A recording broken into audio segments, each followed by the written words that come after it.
Thank you. Just on that plane, Senator Schumer, he's kind of an old-fashioned guy.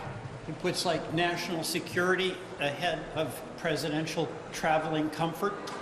Shocking. You know, we're at crunch time here, and there's a lot of suffering and anxiety throughout the country, especially folks who are struggling week to week, month to month to pay their bills.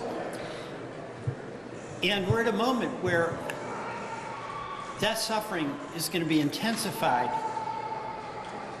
by a law that Congress is considering. Folks need health care. And folks need it in red states and they need it in blue states. Folks need health care, whether they voted for Trump or they voted for Harris. They need it for the kids. They need it for their older parents.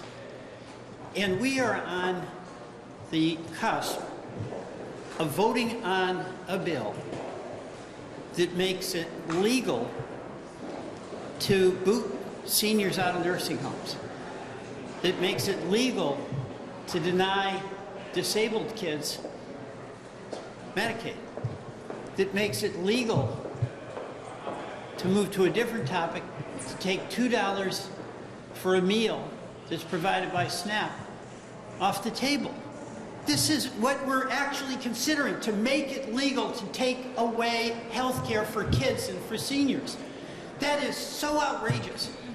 And why is it? It's not because my Republican colleagues don't want their folks that they represent to have access to health care. They're intimidated by Trump. This is totally outrageous that we even have to have a discussion about taking away health care. Not to mention all the consequences, the insecurity, the suffering. And then in rural America, where we depend on those hospitals, they won't be able to operate when we take away Medicaid. They won't be able to operate. You know what will happen? They'll work hard, and that'll be in red states and blue states. And they'll keep providing services, even when it's free, until they can't anymore.